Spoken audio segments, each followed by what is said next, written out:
Most of the estimators today, young people out of school, they hire a lot of people that don't know anything other than a windshield wiper on a car. They've never touched a car. They don't know anything about it. And they like it because they're going to go out there and they're going to write somewhere between 30 to 50% of the damage. And then you're going to have to fight to get the rest.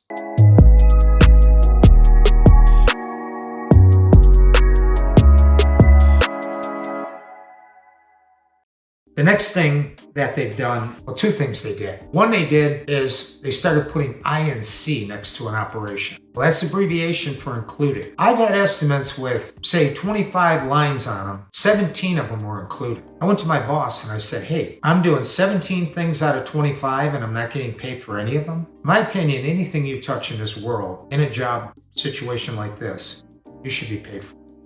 Hands down, no doubt in my mind. There's no free lunch. But the insurance company has one, a serious one, on the backs of all the people that have spent years in this business and are in it today for whatever reason, whether they went to college to get in it or somebody trained them, their dad, whatever. It's disgusting. The biggest thing about it is, at the end of the year, I don't get a 1099 from INC stating all the stuff that I did for free that I should have been paid for and being able to write that loss off on my income. And I know there's techs out there that do this personally, and I don't blame them a bit. It's ridiculous. The other thing that leads into that is they now time study the operation, whatever you're doing, once you get to it. So if you're replacing front panel on a car, it requires to take the radiator, the condenser out of the way, the wiring, the headlights, whatever's in the way to get to that part, you're not paid for it unless you charge for it. And we do. We try. The other thing that they did conveniently is they decided that anything under the hood was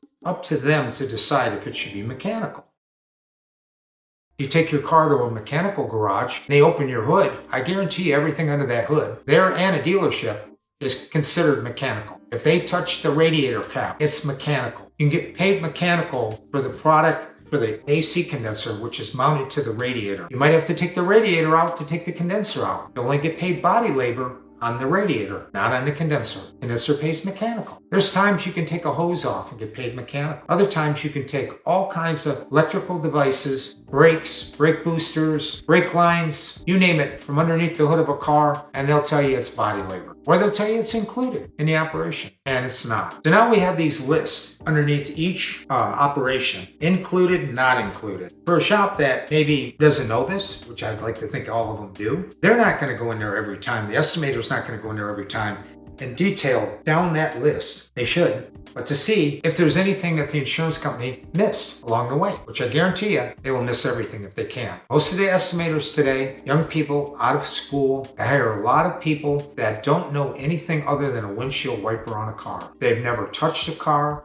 They don't know anything about it. And they like it because they're going to go out there and they're going to write somewhere between 30 to 50% of the damage. And then you're going to have to fight to get the rest. There was a time when we were trusted with writing a good estimate and doing the job correctly, getting paid. And, you know, if I look back, 1995, I was at a dealership's collision center. They had several dealers and they had two different collision centers, one in east and west of Michigan. Fisher Body East was number 4 in the country when I spoke about the other Westbourne being number 1. We were number 4. We took in and delivered 25 cars a day. I had 2 stalls to work on, 100% commission. My flat rate was somewhere around $8.50 an hour. Now, the only way to make money at that is you have to double your hours, 2.5 times your hours, because there's no way you could afford to feed a family, even back then, $8.50 to $9 an hour. The way the shop worked, and it was very organized and very ahead of its time, the gentleman that was managing it was pretty incredible. They didn't waste our time. They had people bring the cars in. They had a car being washed and cleaned up and ready to come into your stall as you were finishing one. The last bolt was turned. You'd be walking back to the tower to get your work. Another porter would pass you and he'd be going to the car that you were sending the paint or the car that was finished going to detail and driving it out, and they'd pass each other in the aisle. By the time I could go and get another work order, turn that one in and get another job, that job was already in my stall. I had zero downtime. I wasn't looking for cars. I wouldn't walk around the parking lot chasing my tail, trying to find a car that somebody tagged the keys wrong or whatever the case is. That all that time that we spend doing that, none of it's paid for. Absolutely zero. Consequently, what was happening was my requirement out of those 2 stalls per week was 55 hours out of each one that I had to turn in labor, which was not a problem. We could do it because of the organization and because of the due diligence of them setting it up and running it just seamless every single day like a Swiss watch. That thing never missed a beat. 25 in, 25 out. We were a little under the other shop. We were averaging for the year was about $750,000. Now think about that. If you go back to then, the labor rate was $20 an hour, 20 or 21. Parts were probably 60% cheaper. The labor today is at 50. That's 2.5 times the labor back then. Parts are up 60%. And I've yet to hear of another shop that even comes close. There's shops here in Tennessee now. One of the biggest ones was hitting, it was an independent. It was a huge operation. 2 stories. They were hitting about 800,000 before they got bought out. Well, they bought 500 from Amber alone, which they're probably somewhere around 1,900 shops throughout the United States today. If you look back at that time, when I was doing 110 hours a week, and here's the other kicker. If I didn't do 55 hours, if I didn't hit that 110, I fell short of it, 1 stall would be taken away from me. And I had to do 55 hours out of 1 stall, or else there's the door. I'd be gone. That doesn't happen. There's very few people. I'll be honest with you, if you're turning out quality work, there's no way in today's labor, the way these estimates are coming through and how bad we're being beat up on the labor times. Doing 110 hours consistently a week and going home at 5 o'clock and never working a Saturday is probably humanly impossible in today's market. And if somebody's doing it, they're cutting a lot of corners. They're probably not writing under a DRP program. There's a lot of shops that don't buy into it. I have a friend that has one that I do work for, and I got to tell you, we can get paid for mostly everything we do.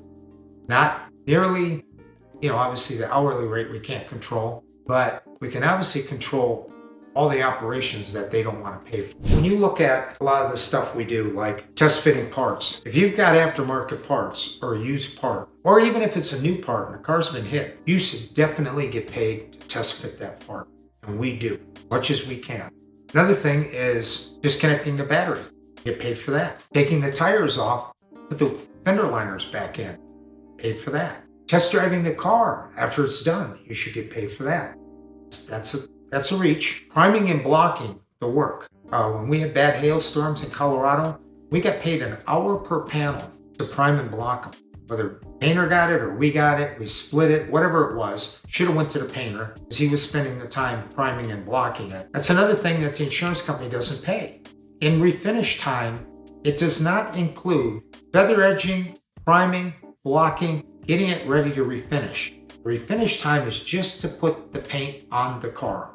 Tape it up and paint it. Nothing else. Shops aren't being paid for, have never been paid for, and should be paid for. The other thing is, I was talking about different things that you don't get paid for that you can. Some of the other ones. Did the battery, did the tire. Pressure testing the coolant system. That's a given. You take that radiator out of the car, whether it's to get it out of the way, put it back in, or a new one in, you can pressure test that, vacuum test it, or pressure test that system and get paid for that time. Bleeding brakes. That's not included. You change a brake line, caliper or something, the car's got suspension damage, you don't get paid for that. How about rusty bolts? You don't pay for that either. They don't give it to you, you have to ask for it. The bolt is rusted and you got to sit there and fight with it or cut it off or heat it up and torch it, whatever you got to do to it. That should pay hour per bolt, minimum. By the time you drag all the equipment out, you hack away at it and access. The other thing is, how about when everything's all wadded up and you can't get to it? You got to take a panel cutter, you got to take a cutoff wheel, you got to cut a section away just to get to the bolt, to get the bent part off the car. Again, that pays and you can charge for it. Seam sealer. A lot of guys just think, well, they left it off. I'm not going to, No. You tape it up, you seam seal it, you take a picture of it, and you get an hour. Now, if you stop and add up just these few things that we just discussed just now, over a year's time in a shop, we are talking thousands of dollars that are being given away, being left on the table, however you want to look at it, by companies that are so wealthy. It's insane.